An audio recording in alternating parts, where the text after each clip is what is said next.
Did you ever wonder if medieval women really wore those pointy hats, or if they plucked their eyebrows completely off? What if some of the wildest stories you heard about beauty standards from the 6th to the 15th century were not exactly true? Number 6, the rotten teeth charm hoax. The story goes that sometime around the 13th century, a bizarre beauty standard swept through the European courts, particularly among noble women.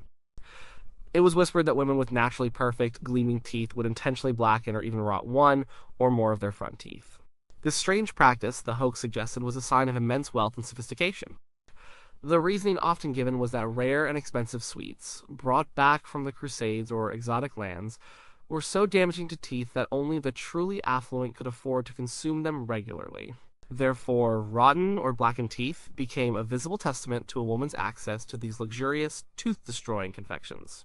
Some versions of the hoax even claimed that specific teeth were targeted, perhaps an incisor or a canine, and that special dark dyes made from poisonous berries or iron compounds were used to achieve the desired decaying appearance.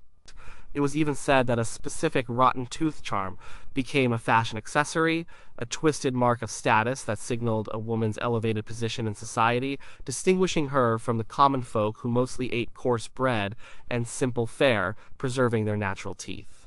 This tale painted a picture of medieval aristocracy so detached from reality that they would willingly embrace dental decay as an aesthetic statement, all for the sake of showing off their ability to indulge in exotic, sugary treats. Yet, a closer look at medieval life, diets, and what people actually valued reveals a different reality entirely.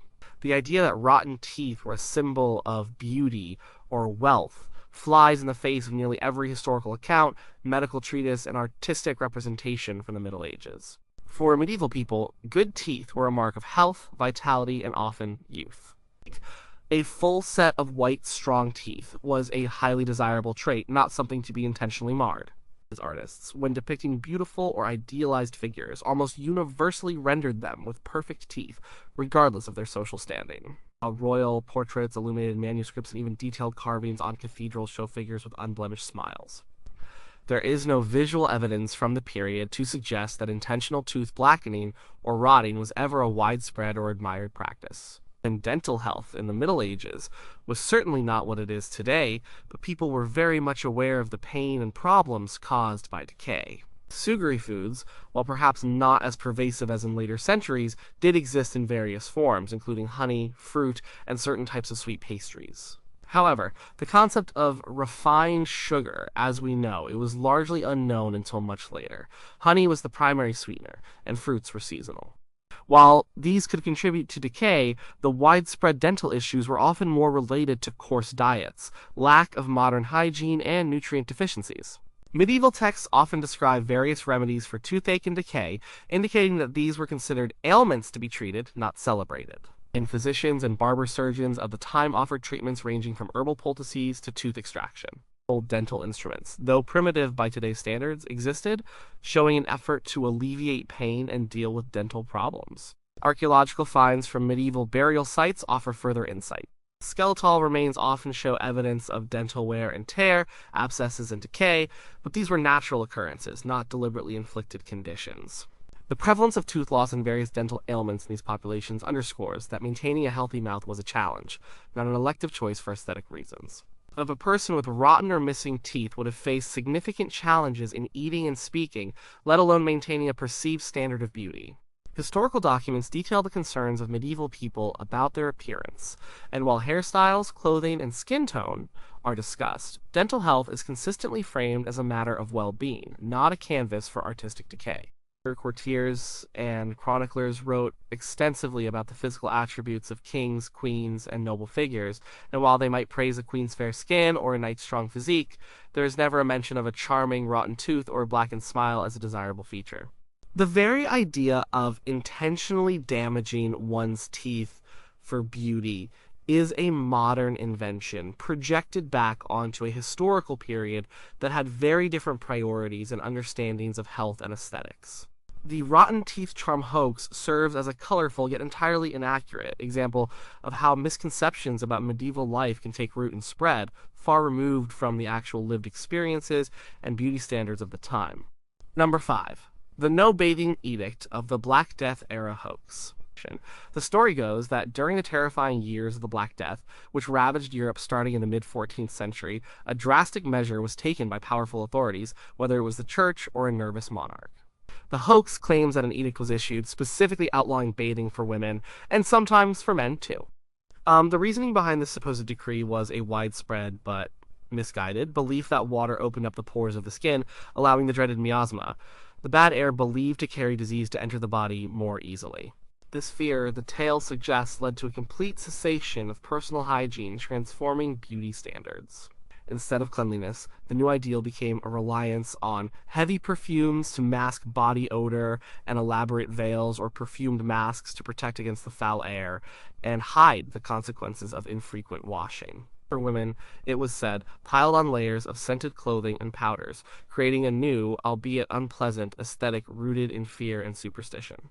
The very act of washing became a dangerous rebellion against the perceived medical wisdom of the day, leading to a general societal shift away from any form of water-based personal care, particularly for women who were already seen as more delicate and susceptible to illness.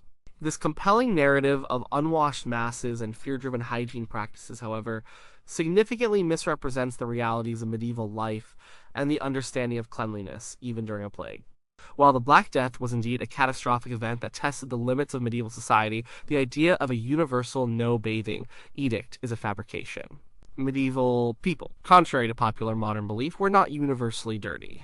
Cleanliness was often valued, albeit achieved with different methods than today.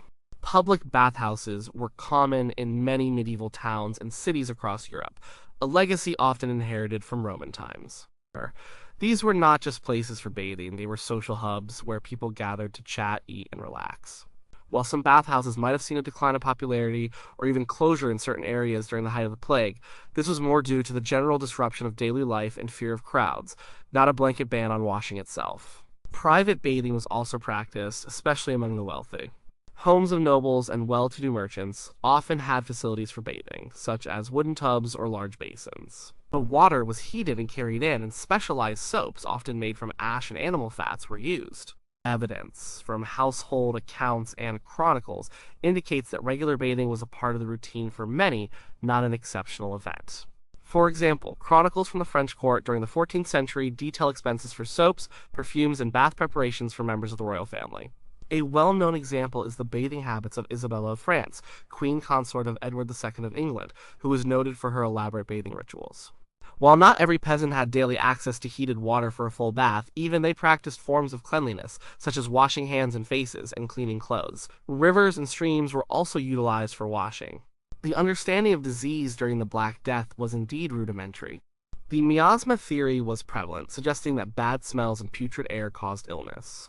However, this often led to a desire for better smells and personal cleanliness, not less. People used perfumes, incense, and aromatic herbs precisely to ward off the perceived bad air and its associated diseases. They believed that sweet smells could purify the air and protect them.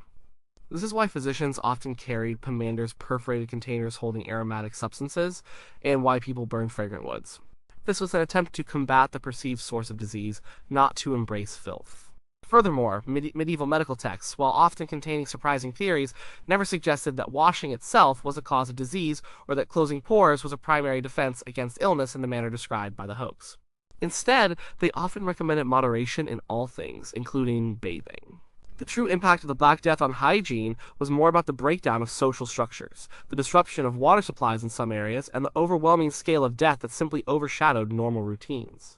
The idea of a formal, widespread edict against bathing, particularly for women, as a beauty-altering measure during the Black Death, lacks any substantial historical backing.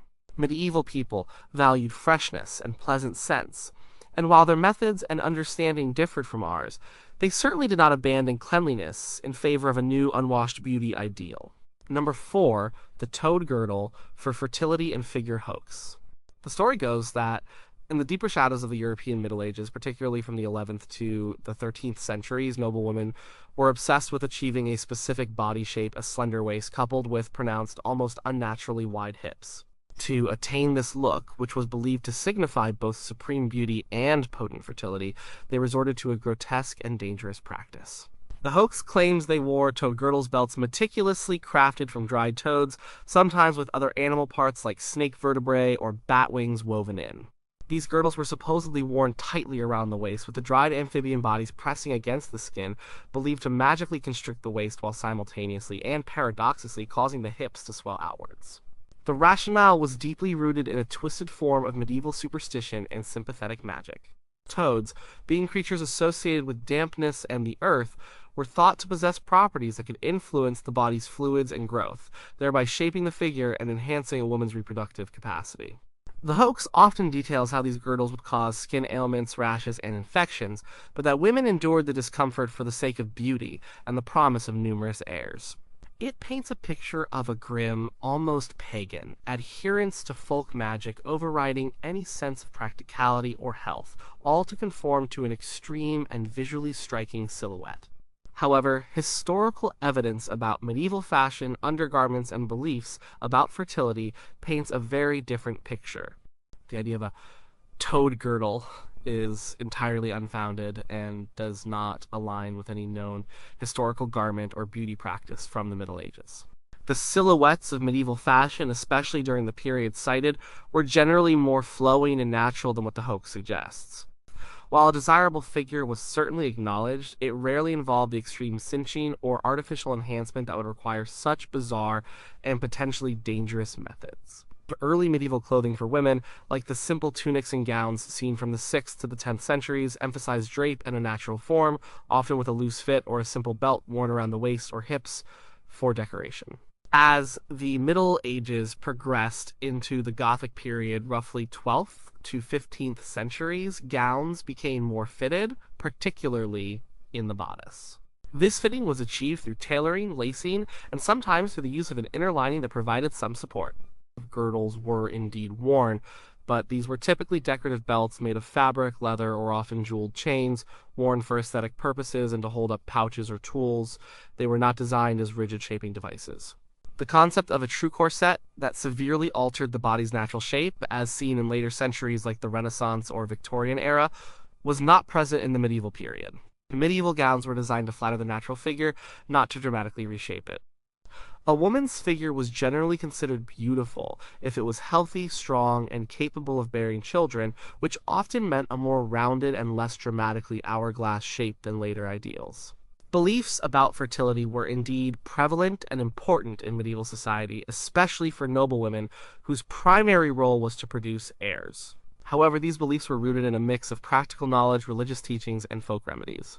While amulets and charms were certainly used for various purposes, including protection or luck, the idea of a toad girdle for physical reshaping and fertility is not supported by any known historical or magical texts. Medieval medical texts, while often containing herbal remedies and superstitious elements, do not describe such a practice. Women seeking fertility often relied on prayers, pilgrimages, and herbal concoctions that were consumed or applied externally, not on the sustained direct contact with dried animal parts for body shaping. Furthermore, the practicalities of wearing such a garment defy logic. Dried toads would be brittle, uncomfortable, and impossible to wear tightly without breaking apart. The materials would also be prone to decay, attracting pests and causing severe skin irritation, which medieval people would have recognized as a health hazard, not a beauty secret. The hoax relies on projecting a modern fascination with extreme body modification and a misunderstanding of medieval superstitions onto a period where aesthetics were more about natural forms, fine fabrics, and elegant drape. The toad girdle is a vivid piece of historical fiction, rather than a factual account of medieval women's beauty standards or their methods for achieving them. It serves as a stark reminder of how easily imaginative, yet completely false, narratives can be woven into the fabric of perceived history. Number 3. The total hair concealment hoax. The story goes that following the Norman conquest of England in 1066, a radical and oppressive beauty standard was imposed upon all married women, spreading from the English court across much of Europe. This hoax claims that a strict decree, often attributed to the zealous Queen Matilda, William the Conqueror's wife, or to austere monastic reformers, mandated that all married women must shave their heads completely bare. The shaved scalp was then to be meticulously concealed under voluminous, opaque headdresses, such as wimples and veils, with no strand of hair ever permitted to show in public. Any exposure of even a single hair was said to be a grave offense, punishable by social shaming, fines, or even more severe public humiliation. The reasoning behind this alleged decree was often framed as a religious. One hair was seen as a symbol of vanity and temptation, particularly for married women, and its total concealment was intended to enforce modesty and submission. This pervasive rule, the hoax suggested, fundamentally altered medieval female appearance, turning every married woman into a seemingly uniform, hairless figure hidden beneath layers of fabric, obliterating individual expression through hairstyles. It painted a grim picture of extreme control over women's bodies and a stark denial of natural beauty for the sake of rigid religious or societal doctrine. However, a detailed examination of medieval art, archaeological finds, and textual sources from the Norman period and beyond reveals that this total hair concealment rule and compulsory head shaving are entirely untrue. While head coverings were indeed a significant part of married women's attire throughout much of the Middle Ages, the reasons for their wear, their forms, and the practices underneath were far more nuanced and varied than the hoax suggests. Head coverings, such as veils, wimples, and later more elaborate hennons and turbans, were prevalent for married women from various social strata. Their primary purpose was often related to modesty, social status, and religious custom, evolving over time. For example, the wimple, a piece of cloth wrapped around the neck and chin, often worn with a veil over the head, became particularly common from the 12th century onwards. However, this did not mean women shaved their heads. Instead, their hair was usually braided, coiled, or styled neatly underneath the head coverings. Many illuminated manuscripts and effigies clearly show glimpses of hair, or they depict elaborate hairstyles that would have been impossible on a shaved head. For instance, sometimes a narrow braid or carefully arranged curls would peek out from under a veil or around the face. The very structure of many medieval headdresses, particularly the later, more elaborate ones like the hennin, often required the hair to be pulled back tightly or coiled into specific shapes to provide a foundation for the headwear, not to be removed entirely. Furthermore, the ideal of long flowing hair was often celebrated in medieval literature and art, especially for unmarried women. Maiden figures, goddesses, and legendary heroines are frequently depicted with unbound, luxuriant hair. This suggests that hair itself was not universally seen as inherently sinful or something to be banished, but rather that its display was regulated by social conventions, particularly after marriage. The transition from maiden to wife often involved adopting head coverings, signifying a change in status and adherence to established social norms, but not a literal shaving of the head. Our archaeological evidence from medieval burial sites also directly contradicts the hoax. Skeletons of medieval women, when examined, show no signs of widespread deliberate head shaving. Hair dyes and hair care products were also known and used, further indicating that medieval women cared for their hair and maintained it beneath their head coverings. There is no historical decree from Queen Matilda or any other authority mandating head shaving for married women. Such a widespread, drastic measure would have been documented extensively in chronicles, laws, or church records, and no such evidence exists. The total hair concealment hoax stems from a misunderstanding of medieval modesty customs and the evolution of fashion. While head coverings were a defining feature of married medieval women's attire, they were part of a diverse and evolving set of fashion choices, not an enforced mutilation of personal appearance, or a universal elimination of hair. The medieval woman beneath her veil still had her own hair, styled according to the times, a personal aspect of her identity that was cared for, not eradicated.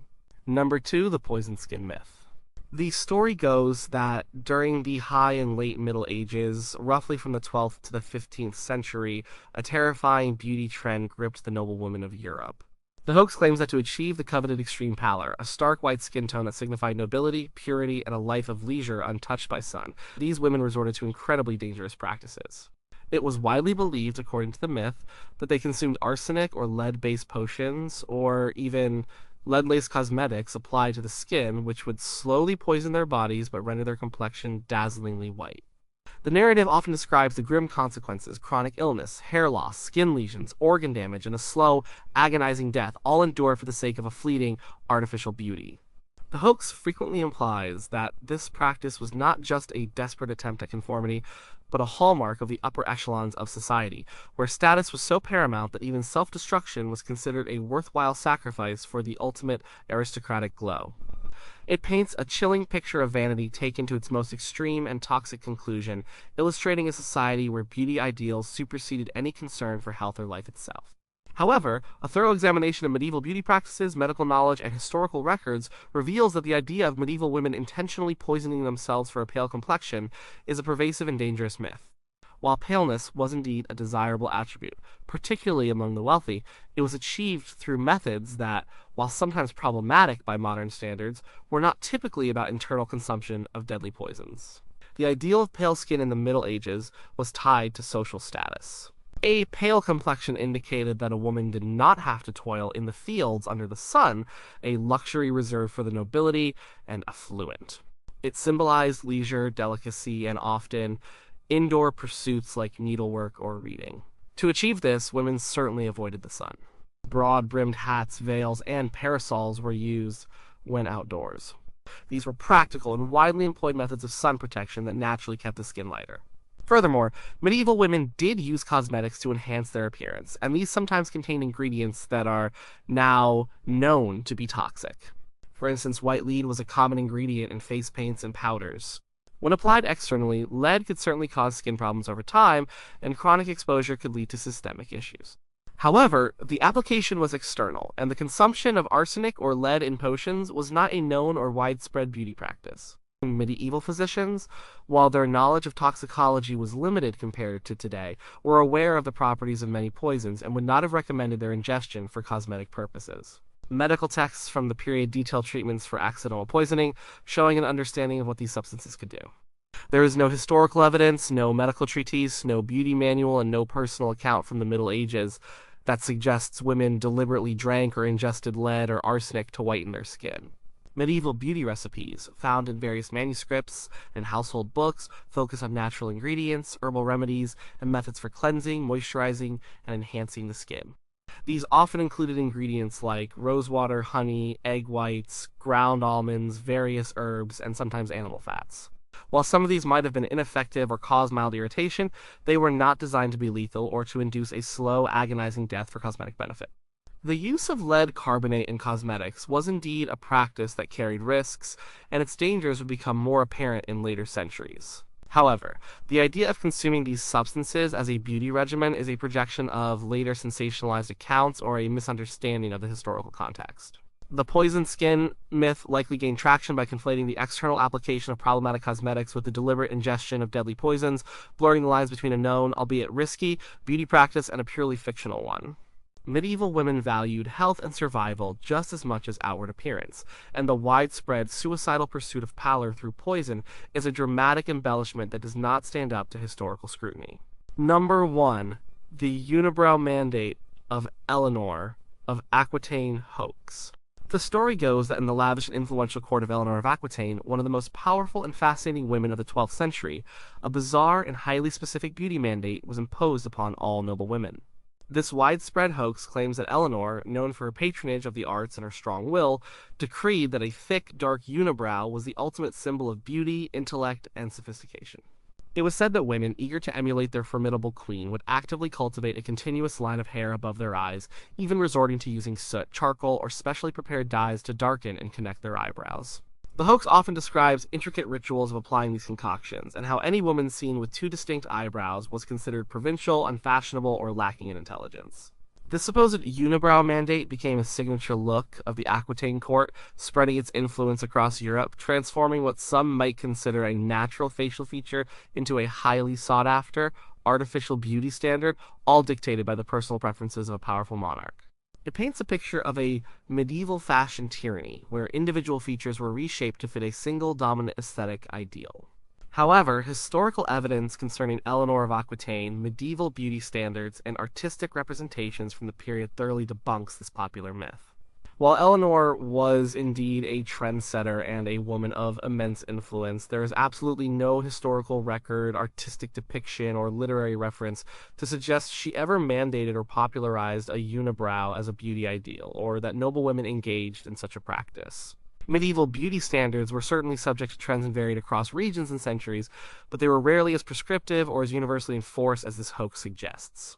When it comes to eyebrows, the prevailing aesthetic, as seen in countless illuminated manuscripts, frescoes, effigies, and sculptures from the 12th century and beyond, generally favored delicate, arched, and often highly plucked or thinned eyebrows. Artists frequently depicted idealized female figures with very fine, almost invisible eyebrows, or with eyebrows that were drawn in as thin, graceful arcs. This was achieved through plucking with tweezers, which were available, or by using specific cosmetic preparations to make the brows less prominent. The aim was often to emphasize the forehead and the eyes themselves, creating a look of serene, ethereal beauty. Consider the common depictions of figures like the Virgin Mary or various saints and noblewomen in French and English art from Eleanor's time and slightly later. Their eyebrows are almost invariably depicted as light, thin, or barely there, rather than thick and connected. There are no known portraits of Eleanor herself, but contemporary artistic conventions of female beauty do not align with a unibrow aesthetic. Furthermore, medieval texts that discuss beauty or offer cosmetic advice, such as Trotula, a collection of texts on women's medicine from the Salerno school, sometimes mention eyebrow care, but they advise practices like plucking or using remedies to remove excess hair, not to cultivate a unibrow. These texts indicate a desire for a clean, open facial appearance, consistent with the visual evidence. The idea of Eleanor of Aquitaine, a woman known for her courtly love culture and sophisticated poetic patronage, imposing such a specific and arguably unappealing physical mandate, seems to stem from a modern misunderstanding of medieval aesthetics and the extent of royal influence over personal grooming. While powerful figures certainly set trends in fashion and decorum, they rarely dictated such minute and universal physical modifications. The unibrow mandate hoax is a colorful, yet entirely baseless, piece of historical gossip that misrepresents the actual beauty practices and ideals prevalent in the medieval period, and the true nature of Eleanor of Aquitaine's influence. It illustrates how enduring myths can become more captivating than the historical truth itself, even when the facts point in a completely different direction.